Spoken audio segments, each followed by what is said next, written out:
donne à mon enfant le sein pendant 6 mois et je vais continuer. Au Sénégal, l'allaitement maternel exclusif n'est pas encore ancré dans les pratiques des femmes et de la communauté. Même si l'allaitement est très répandu dans le pays, il est pratiqué jusqu'à 21 mois en moyenne et pourtant, nombreuses sont les femmes qui le pratiquent. Sa doom normalement dina bu juddoo ba am 6 mois waroo ko jox ndox mu naan à part ween bi rek nga ko war a jox mu koy naam parce que njëriñ bi nekk ci ween maanaam mooy lépp li am ci sow ci ak yeneen aliments yi mu ngi ci biir ween bi mu ngi ci biir sow bi nekk ci ween bi moo dañuy naan chaque jour sa doom bu ko jox ndox pendant 6 mois l'essentiel en est que jox ko mu naan régulièrement bu mu juddoo ba am 6 mois joxuma ko benn yoon ndox mu naan waaw déjà nag da daan jooy des fois xam nga rek xam nga nit moom nit la mën a doon des fois day jooy ba si ak ma naan kii est-ce que marul naan mais sama xel bu demee ci luñ ma wax rek du ma yëkkati ndox di ko jox mu naan waaw lu ween bi rek laa koy jox pendant 6 mois. La politique nationale d'alimentation du nourrisson et du jeune enfant vise à porter au moins à 80% le taux de pratique d'alimentation appropriée d'ici 2020. Donner exclusivement le lait maternel à son bébé pendant 6 mois, c'est lui assurer une bonne santé. bu jëkk ñun ween lañ daan nàmpale suñu la nàmpalee suñu doom ba mu am juróom benn weer xale yi nag léegi ñoom biberon la ñu xam te biberon baax na ci xale baaxul ci xale ndax day tax sa yax du dëgër na mu war a dëgëri na nga war a amee force yi doo ko mën a am. Composé à plus de 80% d'eau, le lait maternel est désaltérant pour l'enfant. Mariam Ndiaye est maman de 3 bouts de chou. Après la naissance de ses enfants, elle se demandait si allaiter ses triplés était possible. Au début, je n'avais pas vraiment cru, mais après, j'ai vu que c'était possible. Car je l'ai fait et je l'ai réussi. Je vais dire qu'il n'y a pas trop de difficultés parce que j'ai allaité au fur et à mesure que j'allaitais. Je voyais que le lait était abondant. Il n'avait pas de problème de santé, de problème de malnutrition. Machallah, le niveau intellectuel, machallah. L'allaitement maternel exclusif n'est pas seulement une affaire de femmes. Les hommes aussi y participent. Au début, ce n'était pas évident.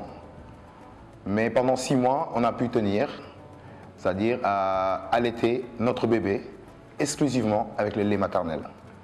Alors, ce qu'on y gagne, c'est-à-dire les avantages, c'est d'ordre financier, c'est-à-dire il y a moins de dépenses concernant le lait et tout ça. Puis, le bébé est en contact direct tout le temps avec sa maman concernant l'allaitement. Donc, moi, je pense que c'est une très bonne idée. Et on a eu à le pratiquer, on a eu à le voir. Et aujourd'hui, machallah, notre enfant est en très bonne santé. Et on est content de l'allaitement maternel exclusif. Chez les enfants de moins de 6 mois, une des pratiques courantes consiste à donner de l'eau en plus du lait maternel. Cette pratique semble être en hausse, passant de 39% entre 2010 et 2011 à 46% entre 2012 et 2013. Le lait est un aliment complet de la naissance à 6 mois. On n'a pas besoin d'autre chose pour l'enfant. L'enfant a tout ce dont il a besoin dans le lait maternel. À partir de 6 mois maintenant, le lait devient un complément de l'aliment de l'enfant. Et dans ce cas, à partir de 6 mois, il faut commencer à diversifier l'alimentation de l'enfant. Mais avant 6 mois, l'aliment exclusif, l'enfant est en général très beau, bien nourri, avec un bon poids, et la surveillance de la croissance le prouve. Les enfants qui sont pesés de la naissance à 6 mois ont une augmentation du poids régulièrement jusqu'à 6 mois et même au-delà de 6 mois. Mais toujours est-il qu'il faut continuer à allaiter jusqu'à 2 ans. L'allaitement s'arrête à 2 ans. Donc, de la naissance à 6 mois, sans eau ni rien. Rien que le lait maternel. L'allaitement maternel exclusif est source de protection et de bonne nutrition pour l'enfant. Sur le plan religieux, allaiter son enfant exclusivement pendant 6 mois est un geste fortement recommandé. Récemment, lors de son voyage en Afrique, dans l'étape kenyane, le pape disait que la bonne santé de la société dépend de la bonne santé de la famille. Et donc, dans le cadre de la relation mère-enfant, l'allaitement est donc d'importance particulière pour la santé de nos sociétés, pour la santé humaine tout simplement. Et récemment d'ailleurs, l'Église a célébré un synode sur la famille. Et quand on parle de famille, on parle forcément de femmes, on parle de mère, on parle également de relations mère-enfant. Et pour dire que vraiment nous encourageons toutes les mères à pratiquer l'allaitement maternel parce que la santé de nos sociétés y dépend en grande partie. ku ci yàlla may doom bi doom ji la te ñëw dafa am añ ak reer ak ndékki bu ko yàlla préparé la fu mu ko paree ci sa weenu ndeyjoor ak sa weenu càmmoñ kon nooy def mooy jox ko ndékkeem loolu jox ko añam boobu jox ko reeram boobu nga xam ne añam beeg reer beeg ndékki li vitamine bu ne mi ngi ci biir ndox a ngi ci biir ndox moo xam ne ndox yii nuy naan ndox mi ko gën a sell fuuf am liir mën na ci am juróom benn weer boo ko waxee nogay nag mu ne ku naanul faatu waaye mu daf yi xamul dara ndax meew mi xale bi di nàmp soow mi ndox a ngi ci suukar a ngi ci xorom a ngi ci lii nekk ci carotte mi ngi ci lay nekk ca nawe mi ngi ci lay nekk ca kaani mi ngi ci lii nekk ceebu jën lépp sunu borom mi ngi ko ràbb ci soowu jigéen moomu kon li may wax jigéen mooy kon soo amee doom fab ko jox ko soow moomu dina tax mu doon la dina tax mu niru la dina tax mu nekk la te su ëllëgee it fu mën dem di ñëwaat rek ne yaay na nga def. L'allaitement maternel exclusif a des avantages pour la maman et pour le bébé. Le fait d'alimenter l'enfant jusqu'à 6 mois sans eau, si on a une aménorrhée, ça aide au blocage de l'ovulation. C'est une méthode de planification familiale.